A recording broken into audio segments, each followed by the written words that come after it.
I had just an itch, and I've been doing some research on my spreadsheets, and I'm almost done with it. I definitely want to get into sharing that with y'all because it's some good stuff, and I'm learning a lot. I developed a best ball value rating. This is unique to me, and it's okay, fine. I've got the itch. I'll just tell you. The best ball value rating looks at the percent rate at which a particular player met the top 5 running backs, for instance, met top 5 running back, met top 10, and met the flex requirement for a winning best ball team. So if you watch my previous video, I talked to my previous live stream where I talked about reverse engineering the Best Ball Mania 3 win King Capitals team. He scored the most points over the course of the season, which is the goal. We want to score the most points. And best ball takes the best scores, right? So we want to look at the players who are most likely to hit the nuts, frankly, right? And you would think the best players are the best ones to hit the nuts. But it's also what team are they on? What game script is it? What pace of play is it? And so I took those rates from just this year, and later on I'll be doing research on multiple years, year over year research as well. That's later on. But now that all of the regular season games are over, I can tell you who the top players to have the highest rate of a top 5, for instance, running back week would be. And it might surprise you, maybe it not. The top running back to have a top 5 running back percentage. So the rate at which they get, I think it's 23 fantasy points in half PPR. Derrick Henry, number 1, 31.4% of the time. And then McCaffrey was second with 24.3. Eckler was third with 24.2% of the time, getting to that top 5 running back. And then Josh Jacobs at 22.6. So it's a clear tier of Henry and then McCaffrey, Eckler, Jacobs in that second tier. And then Jamal Williams, Miles Sanders, Nick Chubb, Tony Pollard, DeAndre Swift, Aaron Jones round out the top 10. Okay.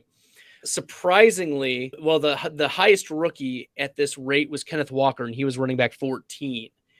Okay. And this was rate at which the running backs got a top 5 week. So Kenneth Walker was 14th.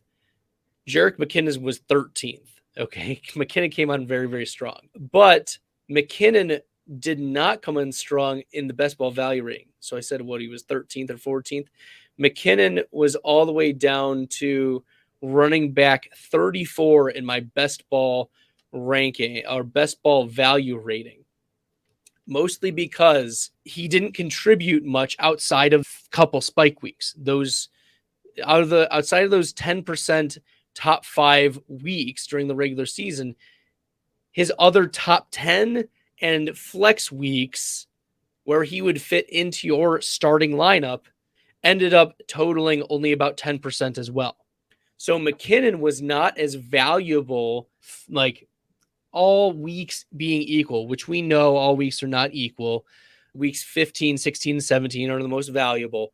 But if we're taking it from a pure percentage standpoint, Jerick McKinnon, while significantly outproducing his ADP, was not as big of a contributor as, for instance, like David Montgomery.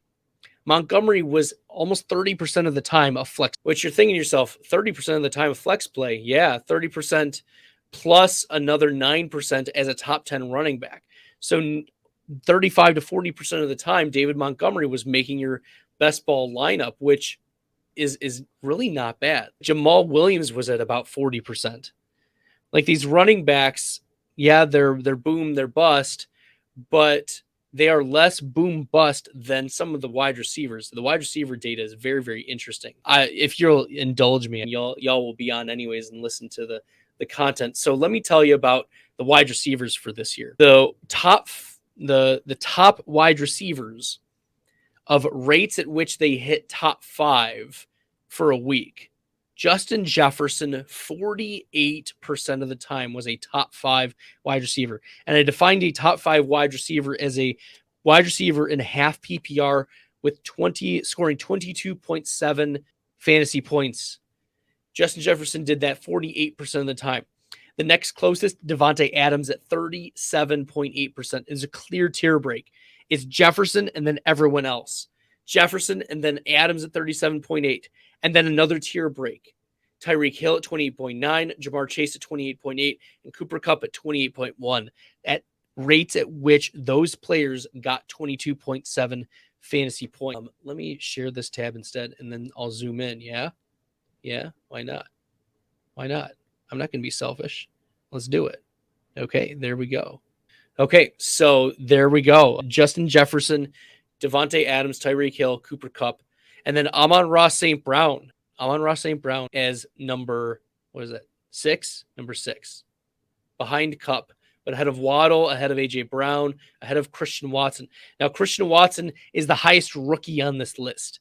Christian Watson, 11.7% of the time, he was a top 5 wide receiver. And then if he wasn't a top 5 wide receiver, he was still 15% a top 10 wide receiver, but then he didn't do much in the flex. He was pretty much boom or bust. He was a top 10 wide receiver or better, like 28% of the time, almost 28% of the time. But outside of top 10, right, he was a top 18. Between that 10 and 18, only 3% of the time. And then between 18, so scoring 15.2 fantasy points and then 12.5 fantasy points only 2% of the time. So Christian Watson, he either hit or missed this year. And that's one of the reasons why I want to be very interested in drafting some Christian Watson. He's going to have these big boom games. Watson had a higher rate of top 5 wide receiver weeks than Stephon Diggs or CeeDee Lamb or Devonta Smith or Mike Evans or Amari Cooper. Garrett Wilson was second with 8.3%. Okay. And that's among rookies. Now, let's get to the best ball value rating. The ball value rating. I'm going to patent this and put it into a box or something because this is really cool. So the cool thing is that the best ball value rating takes into account the importance of getting a top 5 wide receiver week.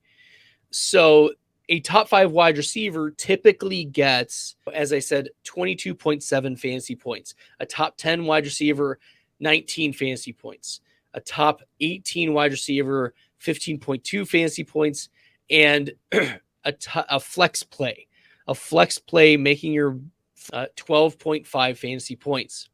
So I sum producted those to what kind of contribution, what kind of value does that bring to your best ball lineup?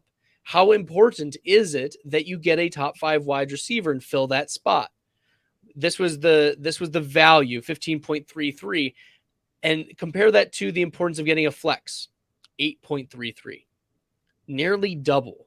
Of course, it's twice as important for you to get your top 5 wide receiver and fill that spot than it is to fill in with a flex, to prioritize a flex. So what does this mean for best ball? One of the things is that as we are trying to fill in the flex, there are just so many players who regularly can do that.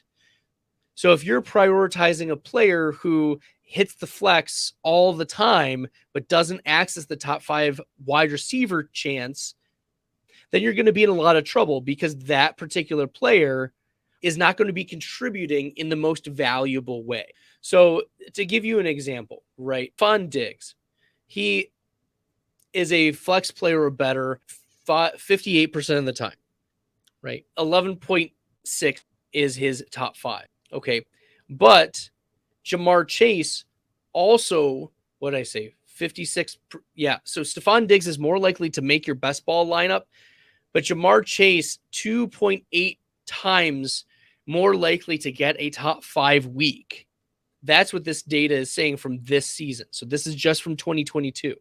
So that's why if we're picking next year between Chase and Diggs and it's a coin flip in ADP, you've got to be going Jamar Chase. The upside is so there because you can see the likes of an A.J. Brown can get you 22.6% of the time in the flex. But actually, I really like A.J. Brown. He's over 60% of the time a flex play. That's really, really nice. CD Lamb was at 60% of the time.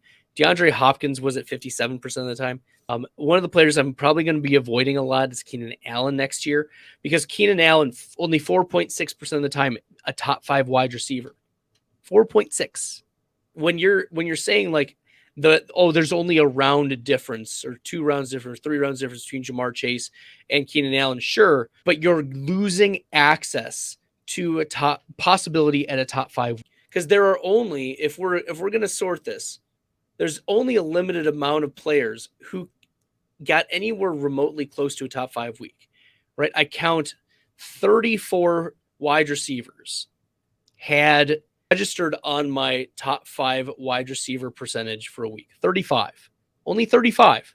You're going to want to have them come out to 100%. You want to be getting one of these per week. So if you can get a Justin Jefferson and Devontae Adams, I don't know if you're going to be able to do that. But that's why the likes of an Amon-Ra St. Brown is going to be so valuable for next year. That's why the Christian Watsons of the world are going to be so valuable next year. Chipping away at these wide receivers, especially these mid-round guys, like Mecole Hardman, 5% of the time. Like, you're just chipping away at extra 1 or 2 games where he could possibly get into that. That's why Mecole Hardman is not going to be a bad pick, hopefully, if he finds the right ADP. But even so, even you want to be able to access this upside, and you can replace Mecole Hardman's only 7.4% flex rate. You can replace him anywhere, right? Jerry Jeudy got 22. Hopkins got 29. Flex plays don't really win you anything because it's only 12 points, 12 and a half points, 22.7 points. That's irreplaceable. That is irreplaceable, which makes Michael Thomas very difficult. It makes Michael Thomas very difficult because in the past, we've seen Michael Thomas get into that 30% range in that top 5 weeks. But we don't know what that situation looks like. But we saw in the 3 games he played, almost 70% flex rate. He had 2 games of the 3 where he was a flex player better in half PPR. So that's what I'm thinking about as we're going forward. These are players like you want to throw a Devontae Parker into your drafts here and there. It's a little disappointing to see T. Higgins not be able to access upside. I don't think I want a lot of T. Higgins this next year, even in the 3rd round. I'd let someone else try to get him, because if it's going to be a Cincinnati wide receiver, and this is data that the one I'm showing here on the screen is data from this year. But even if you look at data from last year, Jamar Chase, 20 to 30% top 5 rate is going to be massive compared to if there's, Tyler Boyd had a higher top 5 rate than T. Higgins, right? T. Higgins is a solid back end wide receiver 1, high end wide receiver 2. Fine. And if you want to draft him in round 4, I think that's going to be a fine spot for him. But I don't think he's going to fall to round 4. I think that's where he needs to be considered, though. He only made your best ball lineup not even 40% of the time. Based on if you wanted to win, here's the way I think about it. If you want to win, you need 150 half PPR points from your starters every week. You need, where's my sheet? You need nearly 25 fantasy points from your quarterbacks. You need 23 fantasy points from your top wide receiver or running back. You need 18.5 from your top 10 running back. You need 22.7 from your top wide receiver. You need 19 from your top 10 wide receiver, your wide receiver 2. You need 15.2 from your 3rd wide, and then you need 0.2 from your tight end. Now, the tight end one is lower priority because it's really, really hard for you to be able to say, okay, I need 18.75 from each position, but there's no way that I'm going to be able to get 18.75 from tight end like every week. You need Travis Kelce there. So if you don't go Travis Kelce, you're going to have to punt. And there's no reason for you to be trying to access these impossible tight end rates. Okay. Like looking at the difference between Kelce and just the next tight end. It's Kelsey at 57.3% of the time being a top 5 tight end. And that's 14.2 half PPR fantasy points. Kittle and Andrews, clear second tier. Like if you were to add up Kittle and Andrews' rates, they would get to be about Kelsey's rate. And this is what I warned about last year. This is why I was higher than almost everybody on Kelsey, not in being the tight end 1, but that Kelsey was also going to be one of the best ball plays. And he was just a difference maker when it came to the tier difference. Last year, Travis Kelce was at about 60% of the time he was a top 5 tight end.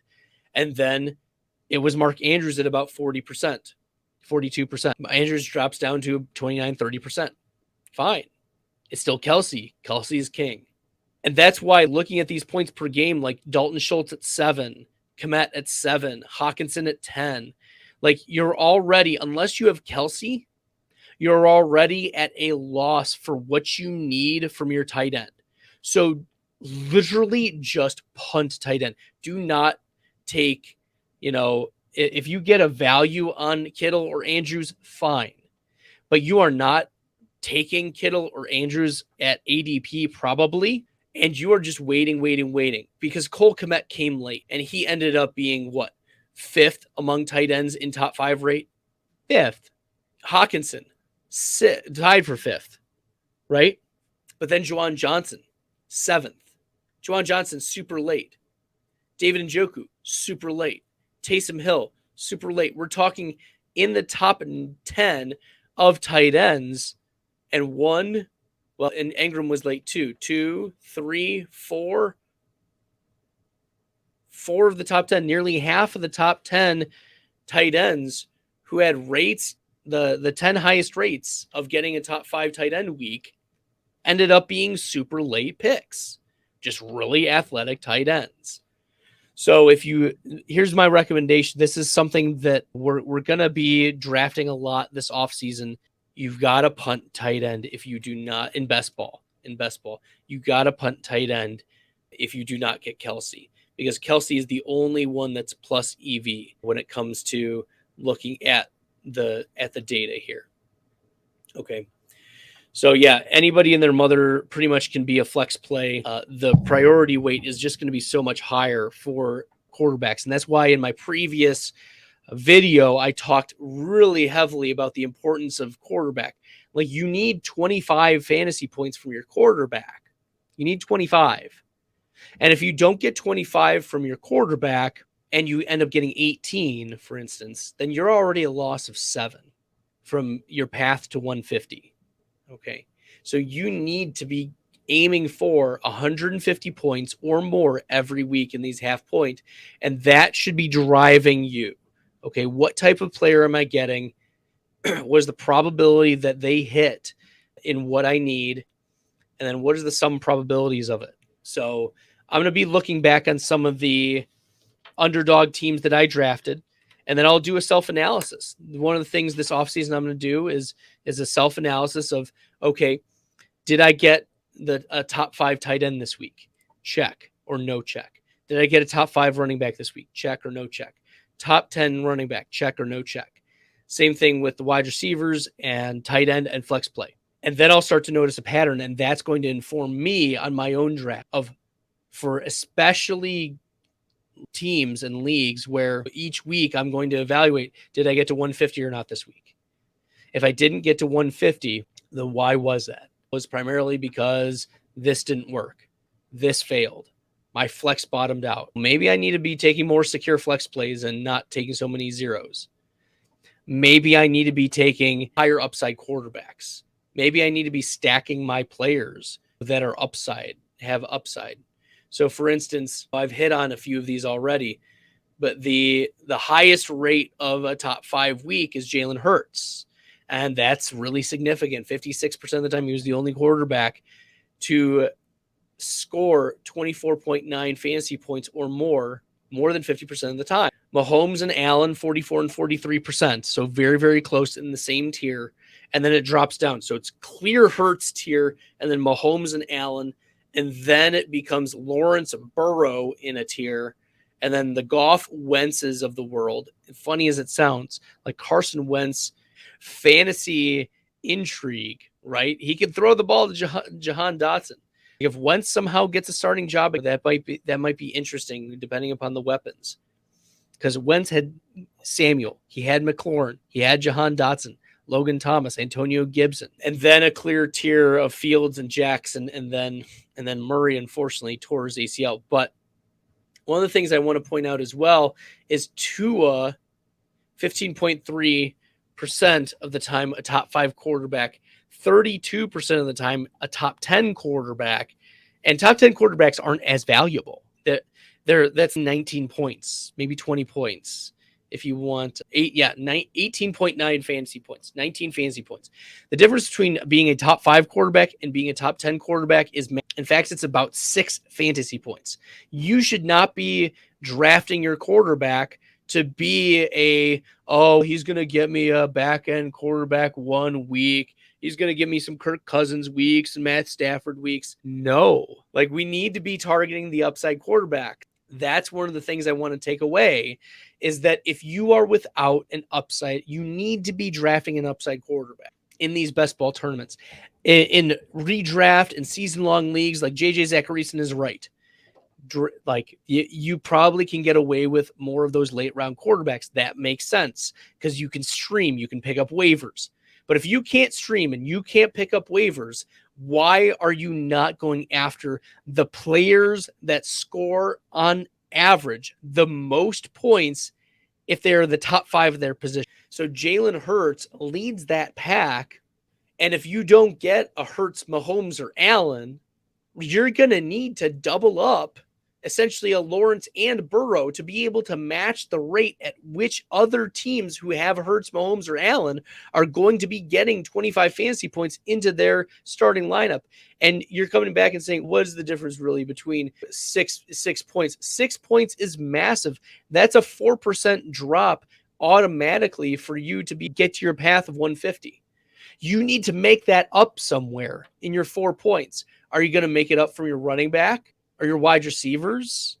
You're hoping that your flex play can, that the flex play is assuming that you've already met your wide receiver and running back threshold. So that's why you need to be going after this top 5 quarterback. It scores twice as many than what your flex play you need from your flex play. So there we go. So I've gone through each of these, the quarterbacks, the running backs, the wide receivers, and tight ends. I'm going to keep doing this throughout the season.